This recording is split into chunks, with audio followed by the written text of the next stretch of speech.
The dust of redemption tasted of grit and fear. It swirled in the noon sun, a fine red powder coating everything, the parched timbers of the saloon, the worn leather of saddlebags, and the sweat-slicked faces of the townsfolk frozen on the boardwalk. Inside the First Redemption Bank, the air was thick with the scent of gunpowder and desperation. Glass from the teller's window crunched underfoot like shattered ice. Jonah Keene lay flat on the floor, and the rough-hewn planks pressing into his cheek. He hadn't come to town looking for trouble. He never did. Trouble had a way of finding him, a persistent ghost from a life he'd tried to bury in the quiet solitude of his homestead. All he'd wanted was a sack of flour and a box of cartridges. Now he was caught in the crossfire, another man's greed dictating his survival. 3 men moved through the bank with brutal efficiency. 2 were simple thugs, as their faces obscured by grimy bandanas, their movements jerky and loud. They herded the cashier and 2 customers into a corner, their pistols held with more bravado than skill. The third man was different. He stood near the door, a silhouette against the blinding street, a tall figure in a tailored black coat that seemed to absorb the light. He wore no mask. He didn't need one. His authority was absolute, his presence a cold weight in the room. This was Silas Blackwood. The vault, Mr. Abernathy Blackwood, said, his voice calm and cultured, a strange counterpoint to the chaos. There is no need for this to become a tragedy. The bank manager, a portly man with sweat stains blooming on his white shirt, fumbled with the combination, his hands trembling violently. Jonah watched from under the brim of his hat, his body coiled, but still. He had learned patience in the war, the hard-earned discipline of waiting for the right moment. His hand was inches from the Colt holstered at his hip, but 3 guns were long odds. He was a rancher now, not a soldier. He was done fighting other people's wars. Then one of the thugs noticed him. The man strode over the barrel of his revolver, leading the way. "On your feet, old man. Empty your pockets." Jonah rose slowly, his hands held high and open. He was not an old man, but grief had carved years into his face. That time had not.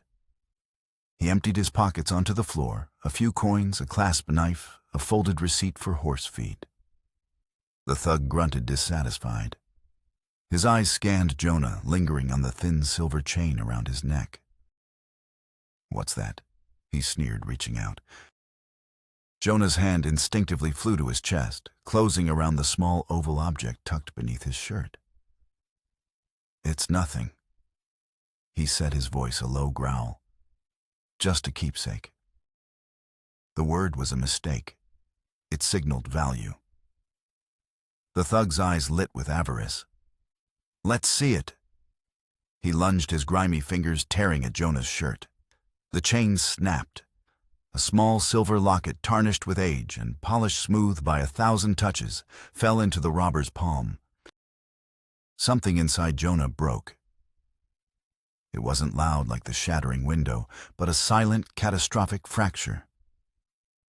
That locket was Sarah. It was the curve of her smile, the warmth of her hand in his, the last piece of a life that had been stolen from him by fever 6 years ago. It was all he had left. The cold emptiness of his cabin, the endless acres of rock and scrub, they were just a place to exist. The locket was a place to remember. He moved without thinking. The soldier he had been took over the years of ranching, falling away like a shed skin. He brought his elbow up hard under the thug's jaw, a sharp crack echoing in the silent bank. The man stumbled back, his eyes wide with surprise. As he fell, the locket flew from his grasp, skittering across the floor. Before Jonah could retrieve it, a polished black boot descended, pinning the locket to the planks. Jonah looked up into the cold, intelligent eyes of Silas Blackwood. A man of sentiment. Blackwood observed a faint, cruel smile playing on his lips. He bent down, plucking the locket from the floor with delicate fingers. He didn't open it. He simply held it, weighing it in his palm, as if measuring the soul of the man before him. "It seems this trinket means a great deal to you." The quiet fury in Jonah's chest was a physical thing, a pressure that threatened to choke him. "Give it back." Blackwood's smile widened. He slipped the locket into his waistcoat pocket. "Come and get it," he said softly, his voice a silken challenge. He gestured to his other man. "We have what we came for? Time to leave." The thugs backed out of the bank, dragging sacks of money behind them. Blackwood followed, pausing at the threshold to look back at Jonah. His gaze was unsettlingly direct, as if he saw not just a grieving widower, but every ghost Jonah carried. Then he was gone, vanishing into the brutal sunlight. For a moment, the world was silent. Then the bank manager began to sob, and a woman screamed. Jonah didn't hear them. He stood frozen, his hand at his empty collar, a searing cold where the silver had once rested. The robbery, the money, the terror, none of it mattered. Blackwood had taken more than a memento. He had stolen the last tangible piece of Jonah's past, and in doing so, had just declared war on his future.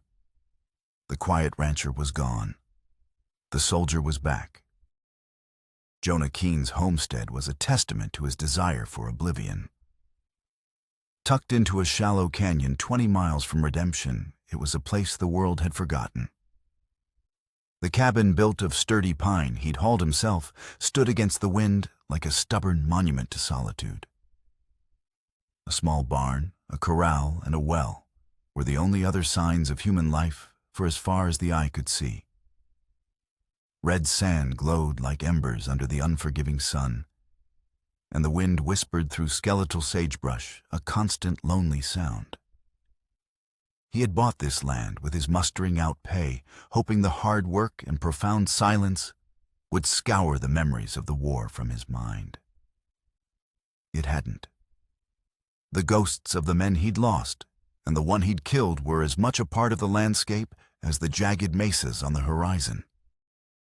After Sarah's death, the silence had deepened, becoming a presence in itself. It was in the cool sheets of his empty bed, in the single plate he set at the table, in the way his own voice sounded rough and unfamiliar when he spoke to his horse. He worked from before sunrise to after sunset, mending fences, tending his small herd of cattle, and breaking his body against the unyielding land. It was a penance, a way to keep the grief at bay. But now, a new feeling had taken root, a cold, focused rage that was terrifyingly familiar. The town of Redemption offered little comfort. It was a place teetering on the edge of lawlessness, its dusty main street a stage for the ambitions of one man, Silas Blackwood. Blackwood had arrived 2 years prior, with a fortune of unknown origin and an insatiable appetite for land. He bought the saloon, the hotel, and half the businesses on the main street. Then he started on the ranchers, offering prices that were little more than insults. Those who refused found their wells fouled, their cattle scattered, or their barns mysteriously catching fire in the dead of night. The town sheriff, a man named Miller, was a weary, pot-bellied cynic who saw his job as managing decline, not upholding justice. His badge was just another tarnished piece of metal in a town where Blackwood's gold held all the authority. Miller drank his whiskey at Blackwood's saloon, his back to the desperate pleas of the ranchers Blackwood was systematically ruining. Everyone knew the sheriff was on the payroll. To go to him for help was to announce your weakness to the wolf at the door. A week after the bank robbery, the wolf came to Jonah's door. Blackwood rode up on a magnificent black stallion, flanked by 2 of his hired guns. He dismounted with an easy grace, his black coat immaculate despite the dust. He surveyed Jonah's small, tidy homestead with an air of amused condescension. "Mr. Keene," he began, his voice as smooth as polished stone, "I've come to make you an offer. I am consolidating the properties in this valley. Your small parcel is an inconvenience." Jonah stood on his porch, his Henry rifle resting in the crook of his arm. He didn't answer, just watched Blackwood with eyes as hard and gray as granite. Blackwood smiled undeterred. "I am prepared to offer you $200, a generous sum for such a modest piece of earth. You could start over somewhere else, somewhere with fewer memories." The last word was a deliberate cut, a reminder of the stolen locket. Jonah felt the rage flare in his chest, hot and pure. He knew Blackwood still had it. He could almost feel its cool weight in the man's pocket. "This land isn't for sale," Jonah said, his voice flat. Blackwood's smile never wavered, but a coldness crept into his eyes. "Every man has a price, Mr. Keene, and every homestead has its vulnerabilities. A well can run dry. A spark can catch in a dry barn. It would be a shame to lose what little you have left." He paused, letting the threat hang in the air. "Think on it. I am a patient man, but my patience has its limits." He mounted his horse and rode away, leaving Jonah standing in the long shadows of the afternoon. The threat was clear. That night, Jonah slept with the rifle beside his bed, one ear tuned to the sounds of the night. The silence of his canyon no longer felt like a comfort. It felt like a vulnerability. 2 days later, the threat became a reality. He went to draw water from his well, and the stench hit him first, a foul chemical odor. The water he pulled up was slick with an oily sheen. In the bottom of the bucket lay a dead raven. Blackwood's men had been here. They had poisoned his only source of water, a slow and certain death sentence in this arid land. That night, as a storm gathered on the horizon, Jonah sat in his dark cabin, the poisoned well, a symbol of his own encroached solitude. He was alone, cut off, and being hunted. He was cleaning his rifle by the low light of a lantern when a sound made him freeze. It was a faint thud against the front door, followed by a soft groan. He moved silently, rifle in hand, and peered through a crack in the shutters. A figure was slumped on his porch, barely visible in the deepening twilight. He unlatched the door and pulled it open. A woman lay collapsed on the planks, her clothes torn, and her face streaked with dirt. She was gasping for breath, her body trembling with exhaustion. He knelt beside her, turning her gently. Her eyes fluttered open, dark, intelligent, and filled with a desperate terror. "Please," she whispered, her voice raspy. "He'll kill me. You have to hide me." "Oh," Jonah asked, his voice low and urgent. She looked up at him, her eyes wide with a fear he was beginning to know all too well. "Blackwood," she breathed just before her eyes rolled back, and she lost consciousness. The first drops of rain began to fall, tapping against the roof like impatient fingers. The storm and the trouble it brought had finally broken. Jonah carried the woman inside and laid her on his bed. She was lighter than she looked, a fragile collection of sharp angles and desperate will. He lit another lantern, the warm glow revealing the extent of her ordeal. Her dress was ripped, her arms and legs covered in a lattice of scratches from thorny brush. A dark bruise was blooming on her cheekbone. He fetched a cloth and the basin of clean water he kept inside, gently washing the dirt from her face. As he worked, she began to stir, muttering in a feverish sleep. Her name was Alara, she'd whispered before passing out again. She'd escaped. She had something Blackwood wanted. The fragmented words painted a grim picture. He covered her with a thick wool blanket and sat in the chair by the fire, the Henry rifle across his lap, and waited for the dawn. The rain lashed against the cabin, a furious cleansing sound. But Jonah knew it would take more than a storm to wash away the poison Blackwood had spread. The next morning, Jonah rode into Redemption, leaving Alara sleeping soundly in the safety of his cabin. The town was a muddy quagmire after the storm. He hitched his horse outside the sheriff's office and pushed through the door. Sheriff Miller was sitting at his desk, a half-empty bottle of whiskey at his elbow, staring blankly at the wall. "Miller." Jonah set his voice sharp. The sheriff looked up, his eyes bleary and unfocused. "Keen, what do you want? I'm busy." "Silas Blackwood poisoned my well," Jonah stated, dispensing with pleasantries. Miller sighed, a long, weary exhalation that smelled of cheap liquor. "You got proof you see him do it?" "His men were on my land the day before. He threatened me personally." "Our threats ain't proof." Miller slurred, taking a swig from the bottle. "Blackwood's a businessman, a pillar of this community. You're just a hermit with a grudge. Now, if you don't have anything more than campfire stories, I suggest you go on home." Jonah's hands clenched into fists at his sides. He saw the truth in the sheriff's defeated eyes. It wasn't just corruption. It was fear. Miller was a weak man who had long ago traded his badge for a quiet life. "So that's it. You're not going to do anything?"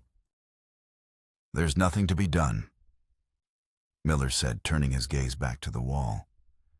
"This is Blackwood's town now. We just live in it." Jonah turned and walked out, the feeling of being utterly alone settling over him like a shroud. He had no allies, no law to turn to. There was only himself, the woman hiding in his cabin, and the rifle in his saddle scabbard. When he returned, Alara was awake. She was sitting at his table, sipping a cup of water, her movements cautious. She flinched when he entered her eyes, darting to the door as if expecting Blackwood's men to follow him in. "The sheriff is useless," Jonah said, answering the question in her eyes. "He's on Blackwood's payroll." Alara nodded slowly, as if she had expected as much. "He owns everyone." She said, her English careful and precise, revealing an intelligence her previous desperation had masked. "The sheriff, the judge, everyone." "Why were you at his ranch?" Jonah asked, sitting down across from her. "Why did you run?" She took a deep breath, her gaze distant. "I was a bookkeeper for my father's trading post before Blackwood. When my father died, Blackwood took everything. He saw that I could read and write, that I was good with numbers. He forced me to work for him, managing his accounts." Her voice hardened.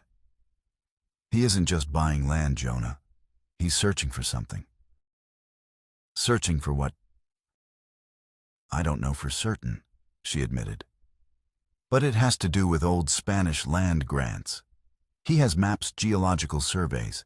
He spends hours in his office poring over them. He's not just a rancher, he's a treasure hunter.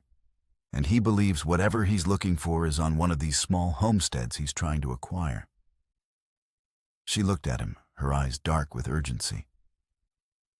"He thinks it might be on yours. That's why he's pushing you so hard." Jonah processed this, the pieces clicking into place. The systematic pressure, the personal threats, it wasn't just about land. It was about a prize. "I found these at the edge of your property," Alara said, pulling two small carved wooden stakes from the pocket of her torn dress. "They are survey markers. His men are mapping your land in secret. He will not stop until he has it." A grim understanding settled over Jonah.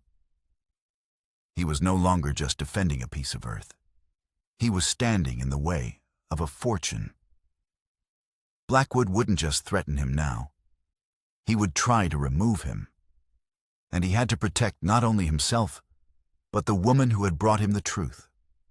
His war was no longer a memory. It was here in his quiet canyon, and the first battle was about to begin. A cautious alliance formed in the quiet cabin, forged in the shared crucible of Blackwood's menace.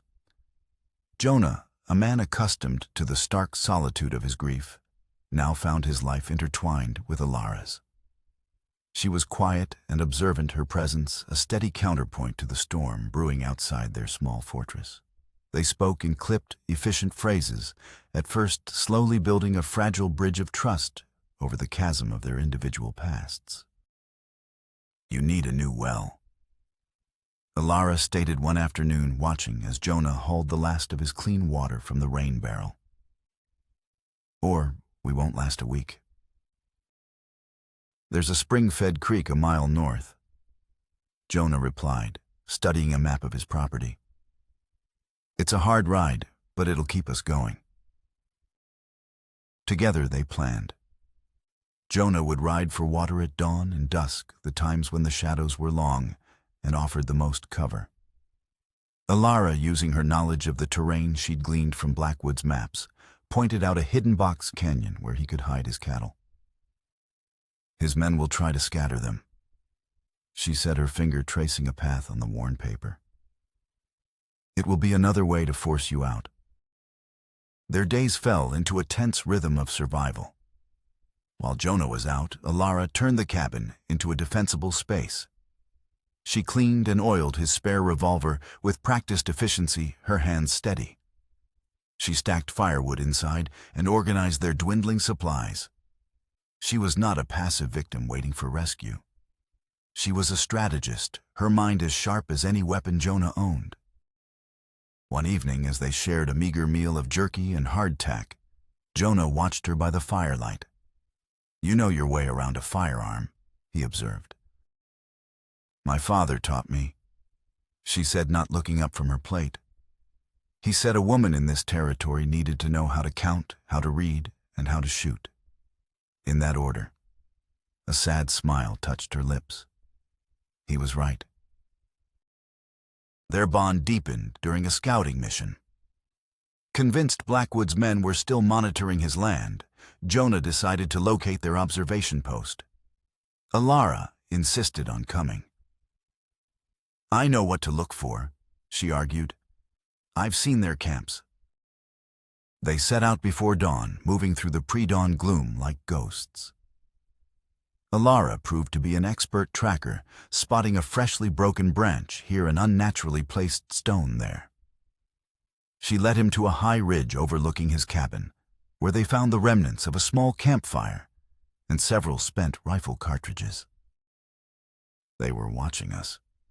Jonah set his jaw tight. As they turned to leave, the sharp crack of a rifle shot echoed through the canyon. A bullet whizzed past Jonah's head, chipping a shard of rock from the boulder he stood beside. "Ambush."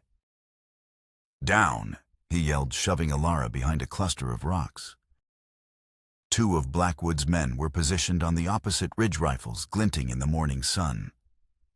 Gunfire erupted, pinning them down. Bullets ricocheted around them, the air filled with the deadly hum of lead. "Oh, we're trapped," Alara said, her voice steady despite the danger. Jonah peered around the edge of the rock.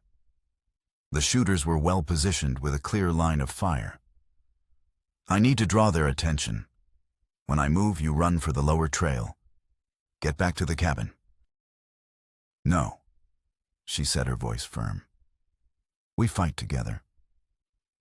She pulled the spare revolver from her waistband. "Tell me what to do." He saw the determination in her eyes, the same iron will that had carried her through miles of harsh terrain to his doorstep. He gave a sharp nod. "Lay down, covering fire on the man to the left. Just enough to make him keep his head down. I'll take care of the other one." On his signal, Alara began firing, the revolver bucking in her hand. The shots were controlled, spaced out, forcing one of the ambushers to take cover. In that brief moment, Jonah broke from his position, sprinting across the open ground to a better vantage point. A bullet tore through the sleeve of his shirt as he dove behind a fallen log. He raised his Henry rifle, took a steadying breath, and squeezed the trigger. The shot was clean. The rifleman on the right clutched his shoulder and fell back. His partner, seeing he was alone, fired one last wild shot before scrambling away. The silence that followed was deafening. Jonah ran back to Alara. "Are you hurt?" he asked, his hands checking her for injuries. She shook her head, her breathing heavy adrenaline making her eyes bright. "I'm fine. You?" "Just a scratch." He looked at her, a newfound respect dawning in his eyes. She had held her ground, a steadfast ally in the face of death. The cautious alliance had been forged into a true partnership. As they made their way back to the cabin, Alara spoke, her voice low. "One of them," when he shouted to the other. He used a name, said, "Don't let him get away. Blackwood wants the man who killed his brother." Jonah stopped dead in his tracks. "What did you say?" "He said Blackwood wants the man who killed his brother." Alara repeated, her brow furrowed. "Does that mean something to you?" Jonah's mind reeled. It couldn't be a coincidence. But how could Blackwood know the war was a lifetime ago, a different world? He looked at Alara, a cold dread seeping into his bones. The unsettling details were starting to form a terrifying picture. Blackwood didn't just know about his past. He knew the single defining act of violence that haunted his every waking moment. This wasn't about land or treasure anymore. This was something far, far more personal.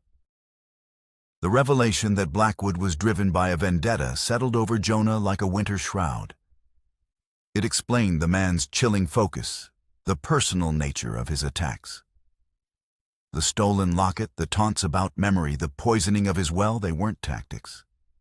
They were punishments. To confirm his suspicion, Jonah knew he needed undeniable proof. He needed to get inside Blackwood's town office. "It's too dangerous," Alara argued when he told her his plan. "His office is in the hotel. It's guarded day and night." "You said you worked for him." Jonah countered, his voice grim. "You know the layout. You know his routines." Alara's face paled. "I do," she admitted. "He spends every Thursday evening playing poker in the saloon's private room. He doesn't return until after midnight. But his safe, I don't know the combination." "We're not looking for money," Jonah said. "We're looking for information. Ledgers, letters, anything that proves who he is." The plan was desperate, but it was their only move. 2 nights later, under the cover of a moonless sky, they rode into redemption, leaving their horses tethered in a grove of cottonwoods outside of town. They moved through the back alleys like shadows, and the distant sound of a player piano from the saloon, providing a jaunt soundtrack to their mission. Alara led him to the rear of the hotel. "There's a service entrance here," she whispered, prying open a loose window. His office is on the 2nd floor at the end of the hall. Inside the hotel was quiet, smelling of stale cigar smoke and dust. They crept up the back stairs, every creak of the floorboards sounding like a gunshot in the silence. The office door was locked. Jonah, using a skill he hadn't needed since the war, picked the simple lock with a piece of wire from his pocket. The office was a reflection of its owner, opulent and predatory. A large mahogany desk dominated the room, and the walls were lined with bookshelves filled with leather-bound volumes. A large map of the valley was tacked to one wall with Jonah's property circled in red ink. "He keeps his personal effects in that desk," Alara whispered, pointing. They worked quickly, their movements, a silent, synchronized dance. Alara sifted through stacks of geological surveys, while Jonah carefully searched the desk drawers. He found land deeds, bank drafts, and a ledger detailing Blackwood's systematic acquisition of local properties. It was damning evidence of his illegal schemes, but it wasn't what Jonah was looking for. Then, in the bottom drawer tucked beneath a false bottom, he found a small leather-bound box. He opened it. Inside, nestled on a bed of faded velvet, were a handful of yellowed letters, a military medal, and a single faded daguerreotype photograph. Jonah's breath caught in his chest. The photograph showed two young men standing side by side, their arms slung over each other's shoulders. One was a younger, smoother version of Silas Blackwood. The other was a face Jonah saw every time he closed his eyes. It was the face of the young soldier he had killed in the final chaotic days of the war, Private Daniel Blackwood. The truth hit him with the force of a physical blow. Silas Blackwood's younger brother. He remembered the moment with sickening clarity, a confused firefight in a muddy trench, a young Confederate soldier charging at him, the flash of his own rifle. The boy's look of stunned surprise as he fell. Jonah had carried the weight of that kill for years, a symbol of all the senseless violence he'd witnessed. He had never known the boy's name. He picked up one of the letters. It was from Daniel, written to Silas.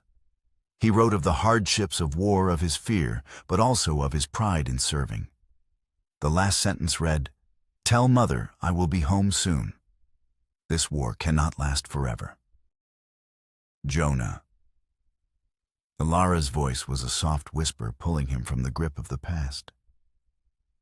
"Did you find it?" He held up the photograph without a word. Alara gasped as she looked from the picture to Jonah's haunted face. "It's him," she breathed. "The man from the war." The pieces fell into place, sharp and cruel. Blackwood hadn't stumbled upon Jonah by chance. He had hunted him down. He had spent years searching for the man who had killed his brother, and his revenge was not to be a single swift bullet. It was to be a slow, meticulous dismantling of Jonah's life piece by agonizing piece. The land, the locket, the well, it was all a prelude. Blackwood wanted to destroy his spirit before he destroyed his body. A floorboard creaked in the hallway. "Someone's coming," Alara hissed. They quickly put everything back, save for the ledger and the photograph, which Jonah stuffed inside his shirt. They slipped out the way they came, melting back into the darkness of the alley, just as a lamp was lit in Blackwood's office window. They had the proof, but they had also signed their own death warrants. Blackwood would know they had been there. He would know they had his secrets. And now the hunt would no longer be a game of subtle threats. It would be a fight to the death. The fury of Silas Blackwood. Once a cold and calculated force, now descended like a wildfire. The discovery of the break-in stripped away his veneer of civility, exposing the raw, vengeful core beneath. He no longer wanted to simply ruin Jonah. He wanted to annihilate him. The retaliation was swift and brutal. The next afternoon, as Jonah was reinforcing the cabin door, 4 of Blackwood's riders descended on the homestead. They didn't ride in with threats. They rode in with torches. "Alara, the cellar!" Jonah yelled, grabbing his rifle. He fired from the window, dropping the first rider from his saddle. But there were too many. They split up 2, charging the barn, while the others laid down a hail of suppressing fire on the cabin. Jonah saw the flicker of a match, then a torch arcing through the air, landing in the dry hay piled inside the barn. The structure went up in an instant, flames roaring toward the sky in a torrent of orange and black. The sound was a deafening whoosh, with the heat so intense it cracked the cabin's windows. It was more than the loss of a building. It was the symbolic destruction of his sanctuary, of the quiet life he had tried to build. The fire consumed his tools, his saddle the last of his hay, the very means of his existence. While his attention was on the barn, 2 riders circled around to the back of the cabin. Jonah heard Alara scream. He spun around just in time to see a man dragging her out the back door, her hands bound. "We got the girl, boss," the man shouted. "Let her go." Jonah roared, rushing for the door. A rifle butt slammed into the side of his head. The world exploded in a flash of white light and searing pain. He collapsed to the floor, the smell of wood smoke and his own blood filling his nostrils. Through a swimming, darkening haze, he saw them ride away, dragging a struggling Alara with them. The last thing he saw before darkness took him was the triumphant sneer on the face of the man who had captured her. He awoke hours later to the crackling of the dying fire and the cold silence of an empty cabin. His head throbbed a deep, pulsating ache that matched the rhythm of his own despair. He staggered outside. The barn was a smoldering skeleton, black timbers stark against the twilight sky. His home, his life was a ruin. And Alara was gone. Blackwood had taken everything. His wife's locket, his well, his barn. And now the one person who had managed to breach the walls he had built around his heart. A cold, lethal calm settled over him. Grief and rage boiled away, leaving behind a single, unyielding purpose. This was no longer about defense or survival. It was about retribution. He went back inside the cabin and gathered his remaining ammunition. He took the photograph of the Blackwood brothers from his shirt and stared at it, memorizing the face of the man he was going to confront. He tucked the ledger containing the evidence of Blackwood's crimes into his saddlebag. He was left with nothing but his horse, his rifle, and a singular burning desire for a final confrontation. He would ride into redemption, not as a victim, but as a reckoning. The lonely rancher was dead, burned away with his barn. All that remained was the soldier, and the soldier was going to finish his war. A violent sandstorm descended upon redemption as Jonah rode in a fitting manifestation of the tempest in his soul.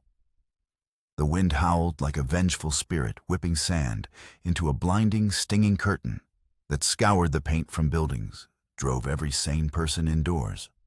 The town was a ghost town, and the main street deserted, save for the spectral shapes of tumbleweeds skittering across the dirt. Jonah hitched his horse outside the saloon and the only building showing a defiant light against the storm. He knew Blackwood would be there. It was the heart of his empire, his throne room. Jonah pushed through the swinging doors and the wind slamming them shut behind him. The saloon was empty, except for the bartender, and at a corner table, Silas Blackwood. He was sitting alone, calmly sipping a glass of whiskey, a deck of cards spread out before him in a game of solitaire. He looked up as Jonah entered, a flicker of satisfaction in his cold eyes. He had been waiting. "Mr. Keene," Blackwood said, his voice a low purr that barely carried over the shriek of the wind outside. "I was beginning to think you wouldn't accept my invitation." "Where is she?" Jonah's voice was a low growl devoid of any emotion but resolve. "Alara is safe," Blackwood said, placing a red queen on a black king. "For now. She is a pawn in a game that is, and always has been, between you and me. Please sit." He gestured to the chair opposite him. Jonah remained standing, his hand resting on the butt of his Colt. "This isn't a game." "Oh, but it is," Blackwood countered, his eyes glinting. "It's the only game that has mattered to me for 10 long years. Ever since I received the letter informing me that my 17-year-old brother Daniel had been killed in a skirmish outside Richmond." He looked directly at Jonah, his mask of civility finally falling away. "Killed by a Union corporal who shot him down as he tried to surrender. A corporal named Jonah Keene." The air crackled with tension. Outside, the storm raged, rattling the windows in their frames. Inside, the only sounds were the ticking of a grandfather clock in the corner and the strained breathing of the 2 men. "He was charging my position." Jonah said the words tasting like ash. "It was war. It was murder." Blackwood hissed, his knuckles white around his whiskey glass. My brother was a boy, a poet. He never should have been there. You took him from me.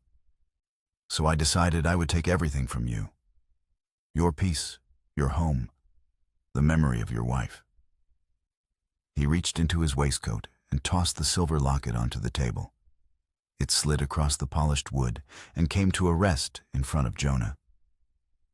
And now, the woman who has foolishly placed her trust in you. It was then that Blackwood played his final cruel card. You see, you have built your entire lonely life on a foundation of honorable grief. The dutiful soldier who did what he had to do. But you've been mourning a lie. He reached into his coat and produced a folded, yellowed piece of paper. This is a letter. From your own commanding officer, Captain Miller. An after-action report I paid a great deal to acquire. It describes the skirmish in detail. He slid the letter across the table. Jonah picked it up, his hands trembling slightly. He read the neat, cursive script. The report was clinical. It described the chaos, the poor visibility. And then the final devastating sentence. The Confederate youth, later identified as Fit D. Blackwood, was found to be unarmed, carrying a satchel of medical supplies under a flag of truce. The world tilted on its axis. Unarmed. A medic. Not an enemy soldier charging his line, but a boy trying to render aid. The memory Jonah had replayed 1,000 times as the one that defined his guilt was a lie. His mind had twisted the facts, reshaped the trauma into something he could live with. The truth was infinitely worse. He hadn't just killed a soldier, he had killed an innocent.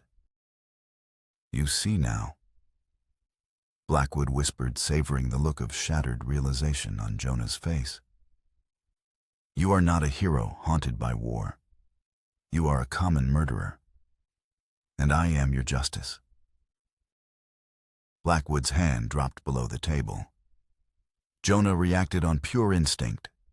The table exploded between them as Jonah kicked it over, diving for cover as Blackwood's hidden derringer fired the shot going wide. The gunfight was fast and brutal. Jonah fired his Colt not to kill, but to disable. He was not the monster Blackwood believed him to be. He would not become him now. He shot the derringer from Blackwood's hand. Blackwood scrambled for a shotgun behind the bar, but Jonah was faster. A single shot from the Colt tore into Blackwood's leg, sending him crashing to the floor in a heap. Jonah stood over him, his revolver aimed at Blackwood's head. The storm outside reached a crescendo, a window shattering from the force of the wind. Here was his chance. Vengeance. An eye for an eye. Killing Blackwood would be justice for Alara, for his barn, for the life that had been stolen from him.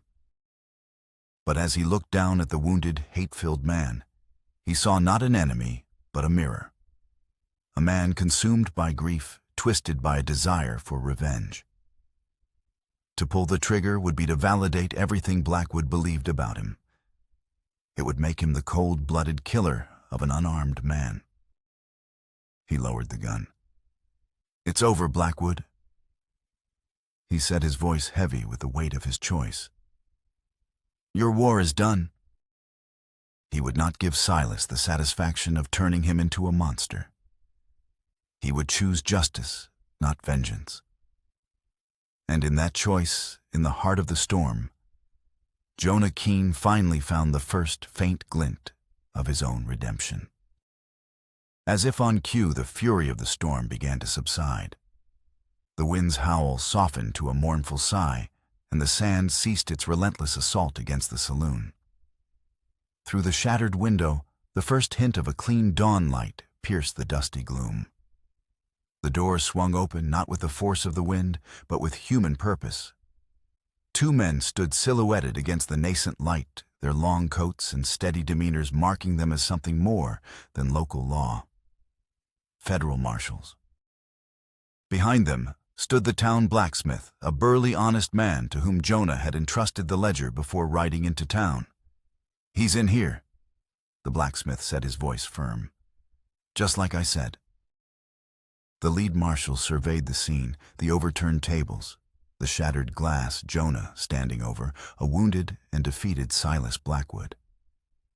His eyes were sharp, missing nothing. "Jonah Keene." Jonah nodded, holstering his Colt. "We received a wire from a blacksmith about some irregularities with land claims in this county. Looks like we got here just in time." The marshal's gaze fell on Blackwood, who was clutching his bleeding leg, his face a mask of disbelief and fury. "Silas Blackwood, you're under arrest for fraud conspiracy, and a list of other charges that will keep you busy for a long time." They hauled Blackwood to his feet. As they led him away, his eyes met Jonah's one last time, filled not with victory, but with the hollow emptiness of a man whose entire existence had been consumed by a hatred that had ultimately destroyed him. The second marshal approached Jonah. "We found the girl, locked in a room at the hotel. She's shaken but unharmed. She's asking for you." Relief washed over Jonah so powerfully, his knees felt weak. He walked out of the saloon and into the fresh, rain-scrubbed air of the new morning. The storm had passed, leaving redemption cleansed. Alara was waiting for him on the hotel porch.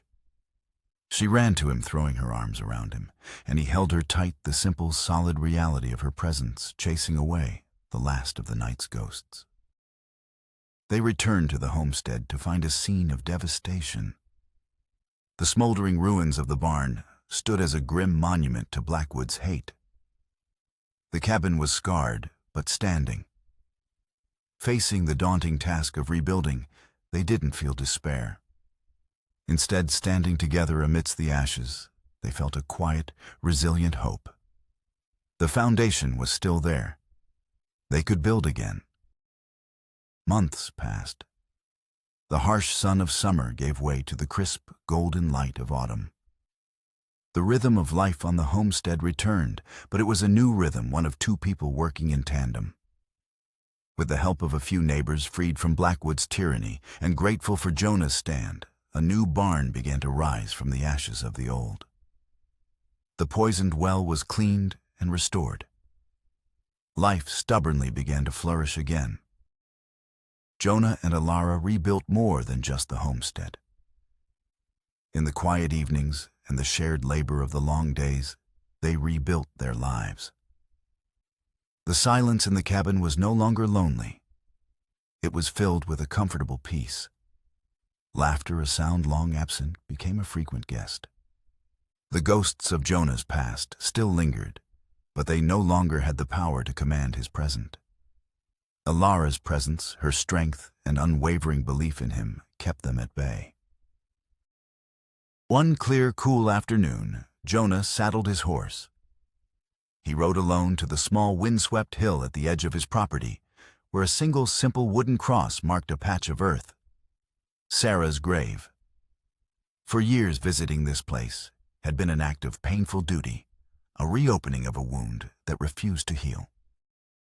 He dismounted and walked to the headstone. From his pocket he pulled the silver locket. It was clean now, the tarnish polished away, the chain repaired.